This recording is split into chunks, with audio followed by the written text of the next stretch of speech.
Bueno, buenas tardes. Vamos comenzando. Os recuerdo que hoy a las 8 está la conferencia esta, que cuenta como si fuese una clase práctica en realidad. Y nada, seguimos con el temario. El último día nos quedamos o terminamos de ver el punto 233, la relevancia jurídica del soft law. Y ahí dijimos que el soft law era relevante en el sentido de que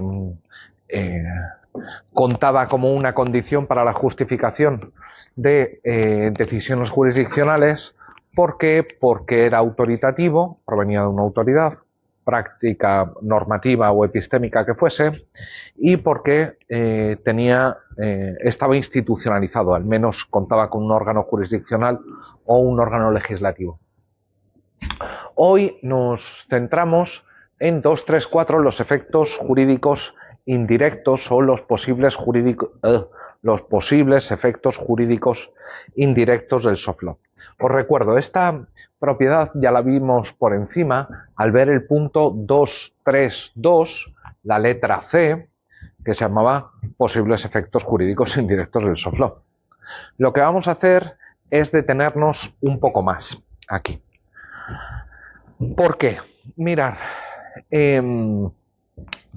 más allá de que en ocasiones el soft law pueda tener efectos vinculantes directos, lo que vimos en el punto 232b, y explicamos la doctrina del efecto incidental del Tribunal de Justicia de la Unión Europea, lo cierto es que no es el caso mayoritario. El caso mayoritario es que se admita que tiene efectos jurídicos indirectos. Lo que pasa es que a la hora de establecer qué son los efectos jurídicos indirectos, se producen algunos problemas. ¿En qué sentido?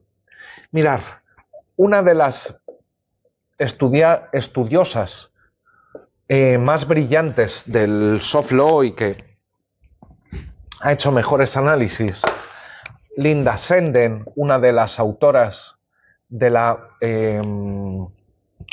definición que vimos en el punto 232, a la hora de analizar los efectos jurídicos indirectos, afirma explícitamente no querer meterse en problemas filosóficos, lo dice tal cual, en cuestiones filosóficas, y querer dedicarse únicamente a dar cuenta de la noción de efecto jurídico indirecto que estaba manejando el Tribunal de Justicia de la Unión Europea. El problema es que este no querer meterse en cuestiones filosóficas lastra su explicación, hace su explicación menos plausible. ¿Por qué? Porque Senden, y no solo Senden, sostiene que, claro, hay varios efectos jurídicos. Dice, tenemos efectos jurídicos vinculantes, desde luego, tenemos efectos jurídicos interpretativos, efectos jurídicos de integración, integrativos. Pero claro, ya decir que hay efectos jurídicos vinculantes y efectos jurídicos interpretativos o integradores resulta un poco extraño. Es como si yo quisiese clasificar el mundo en cosas naranjas y cosas esféricas. Desde luego voy a encontrar cosas esféricas que no son naranjas y voy a encontrar cosas que son naranjas que no son esféricas. Pero es posible que encuentre cosas esféricas naranjas. Si es así, entonces la distinción entre tipos de efectos es asimétrica, está mal construida, porque utiliza un criterio diferente para cada tipo, o un criterio diferente, cambiante, para la clasificación. Y esto nunca parece buena idea. La razón es que, desde luego, parece que hay algo diferente en estos efectos jurídicos, o que parece responder a diferentes categorías. El problema es que, si predicamos estas características tan diferentes, lo que parece que no termina de estar claro es qué son los propios efectos jurídicos.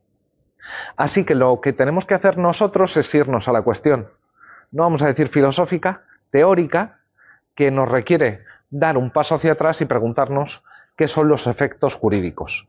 Sorprendentemente, en la literatura teórico-jurídica no hay demasiado escrito respecto de qué son los efectos jurídicos. Sobre la eficacia jurídica sí, desde luego, pero sobre la noción de efecto jurídico me ha costado un montón encontrar algo. Mirad, si alguna vez tenéis que enfrentar un problema de algo que tenéis que definir y no está muy claro qué es, una de las mejores estrategias es partir por lo que sabemos seguro que no es. Nosotros vamos a hacer exactamente esto. Vamos a partir diciendo que no son los efectos jurídicos indirectos. Perdón, los efectos jurídicos indirectos. ¿Qué son los efectos jurídicos? Perdón, ¿qué no son los efectos jurídicos? Pues mirar, tenemos una cosa clara, y es que los efectos jurídicos no son lo mismo que la eficacia de las normas. A ver, eficacia es un término que en el ámbito teórico-jurídico puede querer decir cosas muy diferentes, muchas cosas. Aquí lo que me interesa es el concepto empírico de eficacia de las normas. Decimos que una norma es eficaz cuando consigue alcanzar los resultados que se pretendían alcanzar con esa norma, los objetivos, los fines, ¿sí? Decir que una norma tiene efectos jurídicos no quiere decir lo mismo a que sea eficaz, ¿sí? Podemos tener, yo qué sé, la norma que dice que es obligatorio mantener la fidelidad dentro del matrimonio y bueno, que sea una norma que la gente se salte, no significa que no genere efectos jurídicos. O, por ejemplo, que tengamos una norma que nos dice que el rey ha de contrafirmar las leyes para su publicación. Si el rey, o sea, esta norma parece que tiene efectos jurídicos, pero si el rey se la saltase, no pasa nada. O, ¿cómo decir?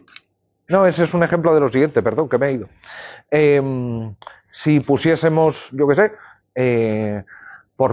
si tenemos normas en contra de la elusión tributaria, más que de la elusión, de la evasión tributaria, del no pagar impuestos, bueno, ¿la norma es eficaz? No sé hasta qué punto, pero esto no significa que carezca de efectos jurídicos en el ordenamiento jurídico español, ¿sí? La segunda cosa que debemos descartar como sinónimo de efectos jurídicos es la presencia de sanciones. No podemos decir que una norma tiene efectos jurídicos solo si tiene previstas sanciones. Sanciones frente a su incumplimiento. ¿Por qué? Ahora sí, porque tenemos múltiples normas en ordenamiento que carecen de sanción y no por ello decimos que carecen de efectos jurídicos. Como por ejemplo la obligación del rey de firmar las leyes, que si no cumple, pues no hay ninguna sanción prevista.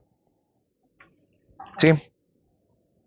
El hecho de que una norma carezca de sanción no hace que no tenga efectos. El comportamiento seguirá siendo obligatorio, aunque no haya una sanción para reprimir los actos de incumplimiento. Así que, una vez que hemos aclarado que no son, vamos a dedicarnos a ver qué pueden ser los efectos jurídicos indirectos. Y vamos a tener dos opciones.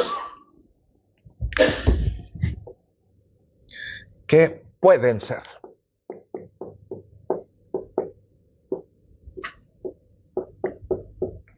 Mirad, la primera opción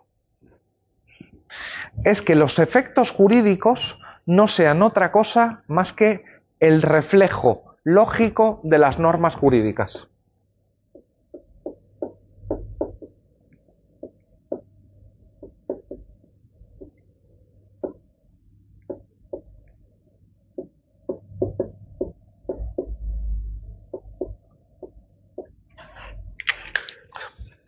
¿Qué quiere decir esto? A ver, si existe la obligación, la prohibición de no fumar, que es una norma que forma parte del derecho objetivo, esto se refleja o tiene un reflejo en la posición jurídica de cada uno de nosotros. Estéfano, Gabriel, Ada, todos y cada uno de nosotros tenemos una posición jurídica que es prohibido fumar, ¿sí? En este sentido, los efectos jurídicos no serían otra cosa más que otra forma de hablar o otra forma de referirnos a que hay normas jurídicas. Toda norma jurídica tiene un reflejo lógico en una posición subjetiva. ¿Sí? ¿Vamos bien por ahí? Pregunta.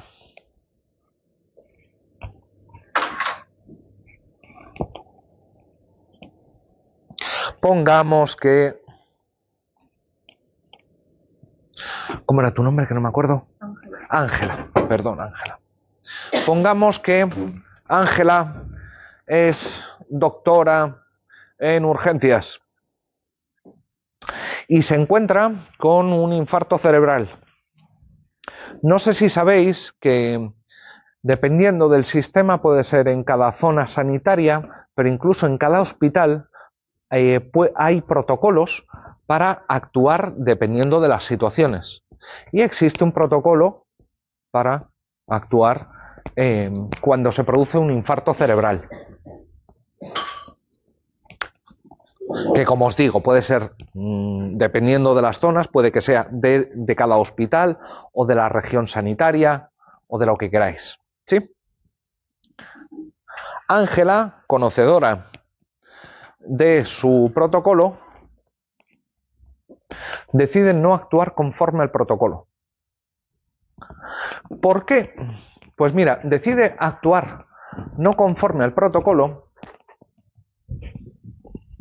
porque hace 3 días abrió la página de la Organización Mundial de la Salud y ahí le apareció un protocolo más actualizado que el de su hospital sobre cómo tratar un infarto cerebral. Y actúa según ese protocolo. La pregunta importante ahora es, ¿hay alguna diferencia a nivel jurídico entre que Ángela haya incumplido su protocolo y no haya seguido ningún otro, y que Ángela haya incumplido su protocolo pero haya seguido el de la Organización Mundial de la Salud? Alejandro dice, sí, lo hay claramente. Parece que sí. Parece que sí. Parece que esto afecta la posición jurídica de Ángela. Si esto afecta la posición jurídica de Ángela, desde el punto de vista jurídico tenemos un problema. ¿Por qué? Desde luego, la presencia de toda norma jurídica va a producir un efecto jurídico, un reflejo en las posiciones subjetivas. Pero ¿sabéis cuál es el problema? Que también cosas diferentes de las normas jurídicas van a producir cambios en la posición jurídica subjetiva de Ángela. Como por ejemplo un protocolo de la OMS. ¿Sí? El hecho de que Ángela haya seguido el protocolo de la OMS hace que cambie su posición jurídica. Y si cambia su posición jurídica, entonces tenemos, por decirlo así, reflejos lógicos no producidos por normas jurídicas. Y reflejos lógicos no producidos por normas jurídicas, entonces la noción de reflejo lógico como norma, o sea, de efecto jurídico como menos reflejo lógico de las normas jurídicas no nos vale. Así que esta noción la tenemos que descartar. No podemos decir que los efectos jurídicos coincidan con el reflejo de las normas jurídicas. ¿Por qué? Porque hay otras cosas que producen efectos jurídicos que no son el reflejo de ninguna norma jurídica. Una recomendación, el protocolo sobre cómo actuar frente a un infarto cerebral no es una norma jurídica, o al menos no del ordenamiento jurídico español, o sea, una norma del ordenamiento de la OMS, nada, pero eso no es un ordenamiento jurídico. Y entonces, ¿qué hacemos? Pues entonces vamos a recurrir a una vieja conocida nuestra, a una noción que ya estamos manejando. Y vamos a decir que un efecto jurídico es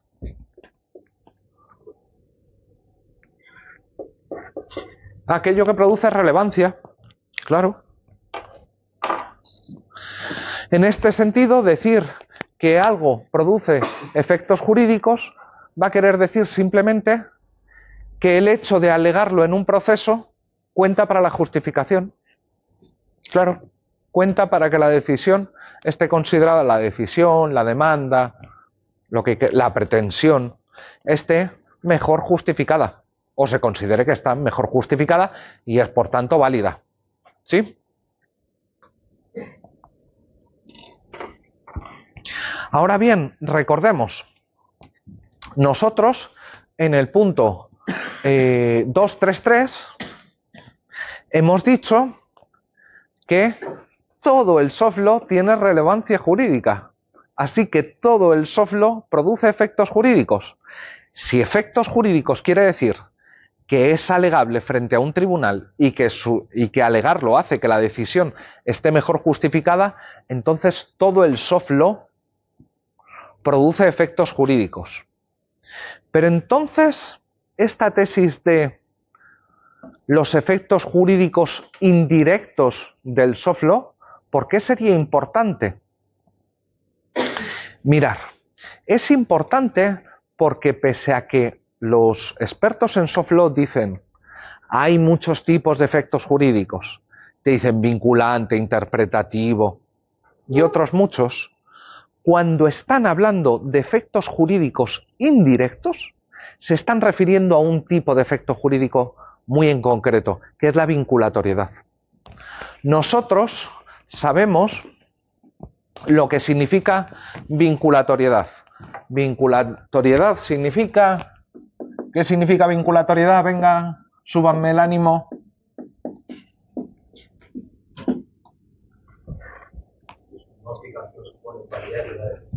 ¿Qué es condición necesaria para la validez? Muchas gracias. Condición necesaria, validez. Perfecto. ¿Y por qué podemos atribuirle esta suposición a los estudiosos del soft law? Pues mirar, porque cuando hablan de efectos jurídicos indirectos, ¿qué significa indirecto? Indirecto, para estos autores, es que, bueno, no tiene efectos jurídicos directos o que para tenerlos necesita pasar por algún sitio. A lo que se están refiriendo estos teóricos y teóricas es que para que el soft law tenga efectos, pero aquí están pensando en efectos vinculantes, para que tenga estos efectos tiene que pasar trámite la ley o trámite un tratado internacional o trámite un contrato o trámite una sentencia. Claro. Estos 4 casos, que son casos en los que el hard law menciona al soft law. ¿Vale?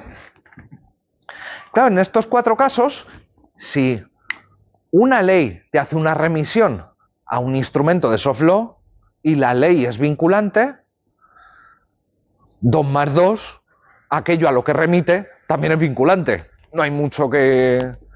Y si lo hace un tratado internacional, pues 3/4 de lo mismo.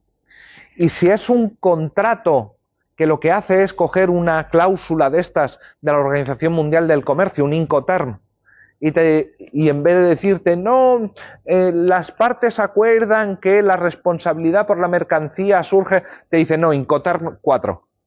¿Qué es lo que estás haciendo? Estás cogiendo un instrumento de soft law y metiéndolo dentro del contrato. ¿Sí? O haciendo una referencia, un reenvío. Hay múltiples opciones. ¿Vale? Pero claro, si ley, tratado, contrato y sentencia son vinculantes, entonces la remisión hecha por estos instrumentos es vinculante. Sí, chipi. Así que cuando hablemos de efectos jurídicos, nosotros podemos decir que efectos jurídicos es relevancia. Ahora bien, cuando la gente que estudia soft law habla de efectos jurídicos indirectos, se está refiriendo a efectos jurídicos indirectos, sí, porque pasan por esto, por alguna de estas vías, pero vinculantes. Vinculantes. Pero no es el único problema que tiene la literatura sobre el soft law al hablar de efectos jurídicos indirectos. Ya no es solo porque podamos decir que el soft law tiene efectos jurídicos en ocasiones, tiene efectos jurídicos directos, incluso vinculantes. Esto era la doctrina del efecto del... ahora se me ha ido el nombre. Perdón, que hoy estoy un poco mareado, no sé qué me pasa. Del valor incidental. La doctrina del valor incidental. No es este el único problema. Además, tenemos un segundo problema grave, y es que no han caído en la cuenta de que hay otras formas en las que el soft law puede ser indirecto o puede tener efectos jurídicos indirectos. Segunda forma. ¿Os imagináis que en vez de el hard law, mencionar al soft law fuese al revés? El soft law menciona al soft law, al hard law, perdón. Por decirlo así, que es el protocolo el que menciona la ley. ¿Really? Really. Vamos con un par de ejemplos. No voy a hacer la pregunta sobre si alguien sabe lo que es el comité Zanger, porque sería muy raro. Pero el comité Zanger es, si alguna vez os ha preocupado la situación política con Irán y de cómo con Irán hay de vez en cuando problemas porque se ha negado el acceso a los inspectores internacionales con cosas de energía atómica, ¿sí? Y que tiene productos, elementos que están prohibidos. ¿De dónde viene todo eso?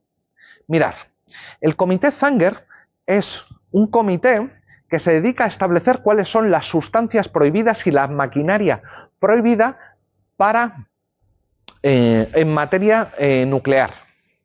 ¿Y de dónde sale este comité Zanger?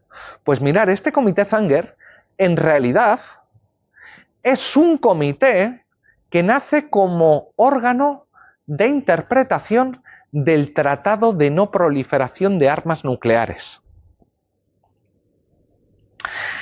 Se firma el tratado y después de la firma del tratado, como ven que hay ahí 1 millón de lagunas, porque hay muchos aspectos técnicos que quedan sin regular, se forma este comité. El Tratado de No Proliferación no menciona al comité Zanger, hasta donde yo sé.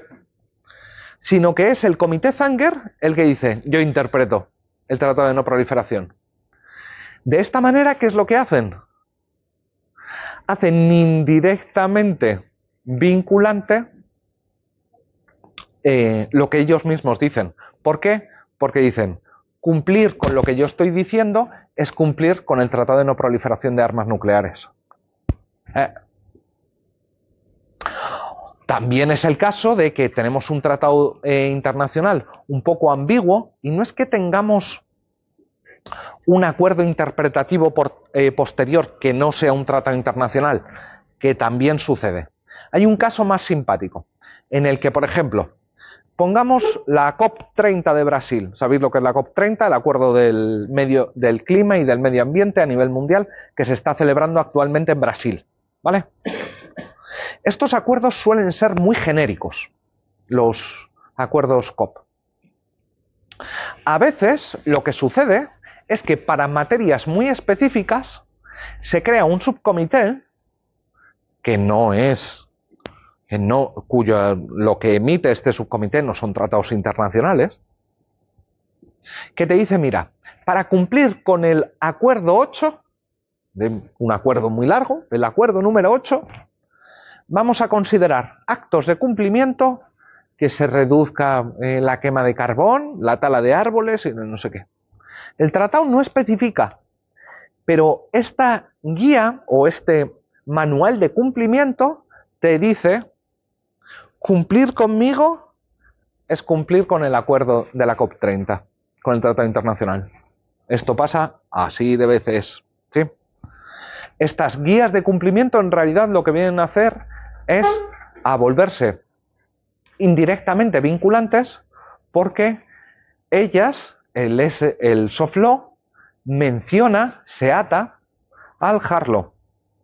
Pero hay casos muy simpáticos, o más simpáticos todavía, en el que no es que sea el soft law el que menciona al hard law, es que hay casos sin mención. Y sin embargo, el hard law sirve como instrumento o como vía para convertir al soft law en vinculante. Hay un caso muy claro, que es el de la Corte Suprema Mexicana. Mirad, la Corte Suprema Mexicana, desde hace ya unos 15, 20 años, está sacando unos documentos que se llaman protocolos. Por el momento lleva 11 protocolos, alguno con más de una versión. El más famoso, el primero, es el protocolo para juzgar con perspectiva de género. En su primera edición, el protocolo para juzgar con perspectiva de género no decía él mismo que no era vinculante, ¿vale? La segunda edición no dice que es vinculante, pero tampoco dice que es no vinculante, simplemente calla. Por supuesto, no existe una competencia de la Corte Suprema Mexicana para dictar protocolos, no es una fuente regular, ¿sí? Es una fuente que se han inventado ellos, el protocolo. Pero ¿sabéis qué es lo que pasa? Que llegó alguien y dijo, ojo, el artículo 1.1 de la Constitución mexicana dice que es obligación de todos los organismos públicos promover los derechos humanos. ¿Juzgar con perspectiva de género no es proteger los derechos humanos? Si es así, entonces, vía el principio según el cual todos los órganos deben proteger los derechos fundamentales, el protocolo, que no era vinculante, ¡pling!, se volvió vinculante. En estos casos, lo que tenemos no es una referencia expresa de un documento al otro, sino que lo que tenemos es un sujeto o una operación mediante la cual, a través de un principio jurídico, se hace aplicable, se hace vinculante el soft law.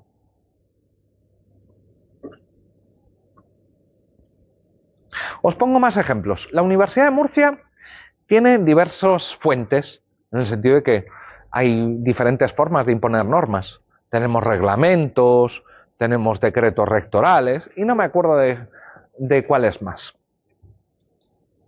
Y de repente nos llega al correo institucional nueva guía para actuar en caso de, o protocolo para actuar en caso de. A ver, si hubiese querido que fuese vinculante, me ponen un reglamento. Si hubiesen querido que fuese vinculante, al menos habría salido mediante decreto rectoral. Y sin embargo, no han usado ninguna de esas fuentes. ¿Entonces no es vinculante? Alguien podría decir, en principio no.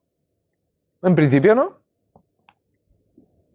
Hasta que llega algún listo y se acuerda del principio de jerarquía en la administración pública. Una universidad no deja de ser administración pública, somos una administración pública. Y si hay jerarquía en la administración pública, entonces los inferiores jerárquicamente tienen obligación, porque es una estructura jerárquica, de obedecer las órdenes de los superiores. Así que, a través del principio de jerarquía de la administración pública, un protocolo que no era vinculante, ¡tachán!, se vuelve vinculante. No es que esto sea una cosa nueva y solo de la universidad. En realidad, la Administración General del Estado y de las comunidades autónomas lleva siglos, y no estoy exagerando, documentos que son instrucciones internas o cosas similares que en realidad no parecerían vinculantes, pero que sin embargo, en los hechos, por el principio de jerarquía, lo son. Y ojo que esto sirve para sancionar a funcionarios. Sancionar a funcionarios y sancionar a cualquiera que esté por el medio. ¿Sí?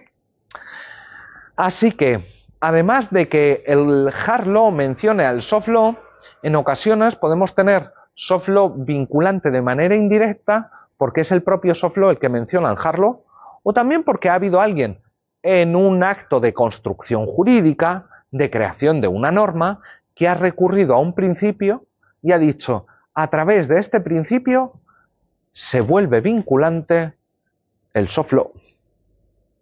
¿Sí? ¿Bien? ¿No? ¿En coma? Hola. Buenos días. Abracito. No hace falta. Vale.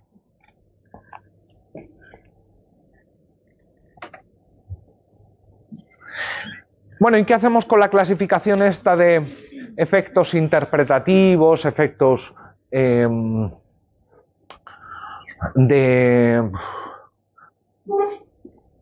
No me va a salir. Para completar el ordenamiento. Mirad, hay múltiples clasificaciones, unas más detalladas que otras, pero en su mayoría con algunos problemas a nivel teórico. A nosotros nos vale simplemente clasificar los efectos jurídicos indirectos, no solo por en qué sentido son indirectos. Hard law menciona soft law menciona hard law, no hay mención, pero hay un principio jurídico por el medio, sino que también los podemos clasificar con base en su contenido. Y con base en su contenido, ¿qué tipos nos vamos a encontrar? Pues mirad, bien sencillo. Uno de carácter prescriptivo, dos de carácter constitutivo. ¿Algo más? Pues no, nada más. Ojo, dentro, por ejemplo, de los de efecto constitutivo o los efectos indirectos de tipo constitutivo, nos vamos a encontrar aquellos casos de un instrumento de soft law que viene a interpretar un instrumento, una disposición de hard law. ¿Sí? ¿Sí? Tienes la Convención de Derechos del Niño, pero luego tienes el subcomité de derechos de los adolescentes. Y llega el Comité de Derechos de los Adolescentes y te dice, cuando el Tratado de Protección de Niños dice X, en realidad está queriendo decir X, Y, Z, W. Ahí lo que tenemos es una norma interpretativa, ¿vale? Esa norma interpretativa es una norma, como vimos cuando vimos la diferencia entre normas prescriptivas y normas constitutivas, es una norma de tipo constitutivo, ¿sí? Lo mismo que las que establecen estándares de cumplimiento. Estas que te dicen, si haces esto, entonces se puede dar porque has cumplido con esto otro. ¿Sí? Los instrumentos de compliance penal hacen esto. El compliance penal significa crear un instrumento de soft law que si tú cumples, en teoría es que estás cumpliendo con las exigencias del Código Penal. Hay algún magistrado del Tribunal Supremo que tose a esto, pero en su mayoría lo aceptan. Que si ha habido cumplimiento del compliance, se descarta la responsabilidad penal societaria. ¿Sí? De la sociedad. Otra cosa es de los concretos sujetos. Bien. ¿Vamos bien? ¿Qué hora es? -4. No hay dudas. Con esto pegamos carpetazo al soft law. ¿Sí? La de una, la de dos. Precedentes. Punto 2.4.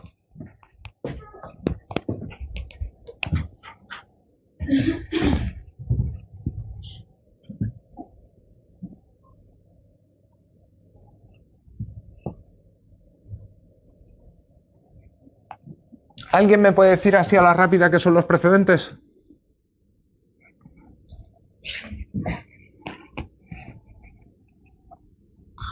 Todos a la vez, ¿no? Que me agobio.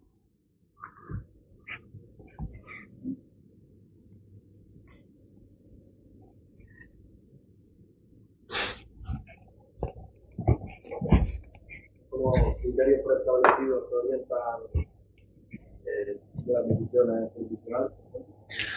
Criterios preestablecidos que orientan las decisiones judiciales, como por ejemplo la ley. La ley sería un precedente. La jurisprudencia. Más bien la jurisprudencia. ¿Y qué es la jurisprudencia?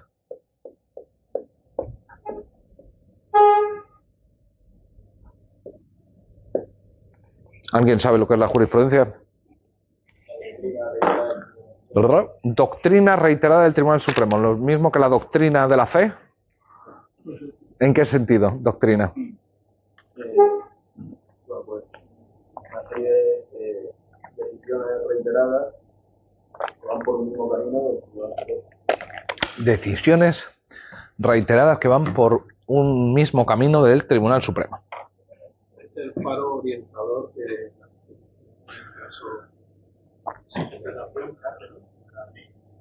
La interpretación que hace sobre la ley. Por curiosidad, ¿en la carrera os han hablado de la jurisprudencia? ¿Poco? ¿Mucho? ¿Nada? Sí, no hablaron En primero. En primero. ¿Y os ha tocado leer muchas sentencias? ¿Sí? ¿Cuántas? Así, más o menos. O sea, en todas las asignaturas leéis sentencias. No. En algunas. ¿Y cuántas son muchas por asignatura? Hombre, el profe te las recomienda, de que las leas. La cosa es que, como caso práctico, pues el constitucional. Ah. Otra cosa es que. O sea, que os los mandan para prácticas, que os las leáis y se las lee Perry más o menos, ¿no? O sea, no se las lee ni el Peter. Cuando es para prácticas, sí. Cuando es para prácticas, tú que eres un alma de Dios, buena persona, que se te ve en los ojos. Creo que todo. ¿Todos os leéis las sentencias? Venga, no mintáis, si no pasa nada. El micrófono no reconoce. Depende de la asignatura. Depende de la asignatura. Pero, ¿sabéis cuántas me leí yo durante la carrera? ¡Rosco! ¡Ni una! De todas las que les recomendamos que se lea esa sentencia. ¡Qué coñazo, por Dios! ¡Qué cosa tan insoportable! ¿Os ha pasado alguna vez de empezar a leer una sentencia y decir, ¿pero qué mierda dice esto? O sea, esto es jodidamente incomprensible.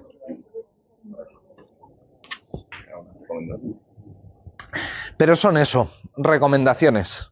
Te dicen, sería bueno que se lea la sentencia, pero no es que lleguen los profesores y se pongan a explicaros el contenido de varias sentencias. hay veces que te dicen, no, en la sentencia no sé qué se dice no sé cuántos, pero normalmente lo dicen o para decir está equivocado el Tribunal Supremo o para decir, ¿lo veis como tengo razón? Lo dice el Tribunal Supremo. El mismo argumento vale tanto para darte la razón como para quitártela. ¿Pero de precedentes os ha hablado alguien? ¿O es la primera vez que oís la expresión?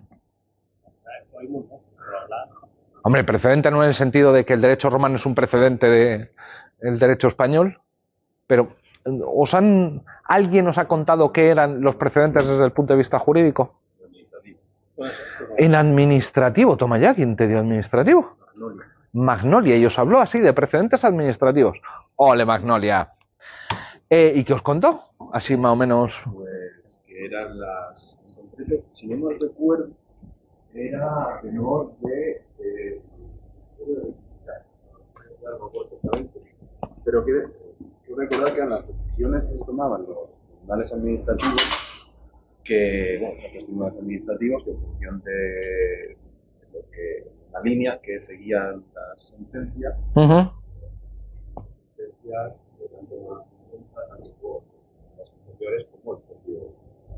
¿Hay alguna diferencia entre jurisprudencia y precedentes?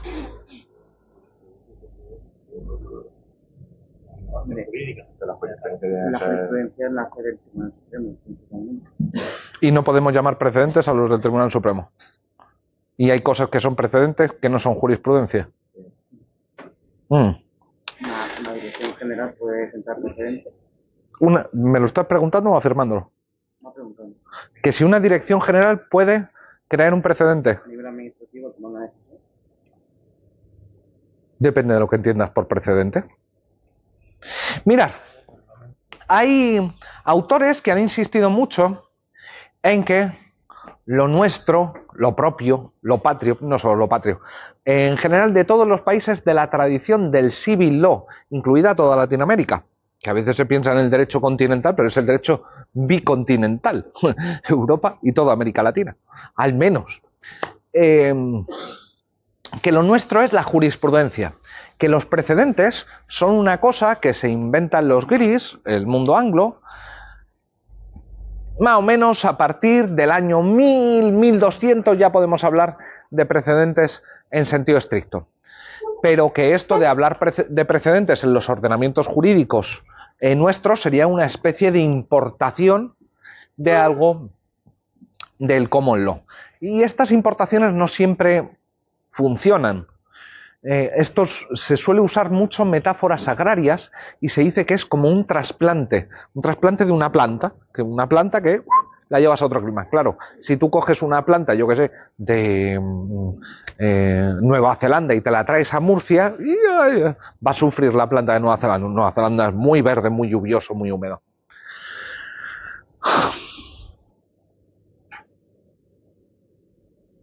Bueno, es que de hecho los orígenes de los precedentes y jurisprudencia cambian un poco, son diferentes. No me voy a poner a contaros los orígenes de los precedentes, pero sí algo sobre... ¿Sabéis de dónde nace nuestra idea de jurisprudencia? ¿Cuándo o dónde? A ver, si uno se quiere remontar puede hablar de la jurisprudencia romana, pero no era exactamente eso. Al menos, seguro, a partir de los tribunales de casación. Los tribunales de casación que son el producto de las revoluciones liberal burguesas, de básicamente la Revolución Francesa y todo lo que vino después. Claro, cuando se hace la Revolución Francesa, lo que nos encontramos es que se quiere cambiar todo, de la noche a la mañana. Y se crean muchas leyes, hasta el momento que llega la codificación napoleónica. Pero claro, se cambia a lo que es el poder legislativo y al poder ejecutivo, pero hay un poder que sigue andando por ahí y que es muy difícil de cambiar, que son los jueces. Claro, parece que para ser juez se requiere algún tipo de formación. Bueno, hay que decir que durante la época posterior y anterior, sobre todo a la Revolución Francesa, el título de juez te lo podías comprar, Pero, claro, era gente por lo menos con un determinado nivel de formación, con lo cual era un poco difícil deshacerse de ellos, porque al final alguien tiene que aplicar las leyes. Y si alguien tiene que aplicar las leyes, ¿no será que nos da miedo que los jueces metan mano en las leyes y que más que interpretarlas, las retuerzan? Pues sí, existía ese miedo, y precisamente por ese miedo lo que se hace, esto me parece que os lo he contado, pero nunca está de más que lo repita, se crea el órgano legislativo crea un órgano para que defienda al derecho de las malas interpretaciones de los jueces. Era un órgano frente al que tú podías recurrir, pero que no era un órgano para proteger los derechos de las partes, era un órgano para proteger al derecho frente a las malas interpretaciones de los jueces. Y a ese órgano se le llamó casación, Tribunal de Casación. De hecho, el recurso de casación es un recurso no para proteger a las personas, sino un recurso para emitir doctrina jurisprudencial, para casar doctrina, para establecer cuál es la correcta interpretación de la ley. En realidad, la diferencia de esto con los precedentes es de matiz. No existe demasiada diferencia entre qué son los precedentes y qué es la jurisprudencia. Se ha dicho, en la jurisprudencia en los países de civil law hay muchas sentencias, mientras que en los de common law las sentencias que sientan precedentes son pocas. Dice, muy bien, la cantidad no hace la calidad. Se dice, los órganos que crean jurisprudencia son órganos muy grandes. ¿Cuántos jueces hay en el Tribunal Supremo? No lo sé, pero deben de ser 30 y pico, una cosa así. Mientras que en los órganos de common law, véase la Corte Suprema inglesa, la Corte Suprema estadounidense, 12 lo más. Se dice, para que haya jurisprudencia tiene que haber reiteración, mientras que con el precedente basta con que sea uno. Insisto, nimiedades. Si queréis, luego vamos a alguna de ellas en concreto, pero en realidad son diferencias muy menores. Así que nosotros, para hablar de jurisprudencia, en vez de usar el término jurisprudencia, que ya bastante ambiguo es, vamos a hablar de precedentes, ¿vale?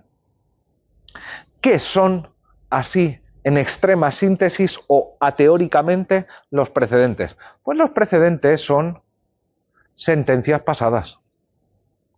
Sentencias pasadas que sirven para justificar otros casos posteriores.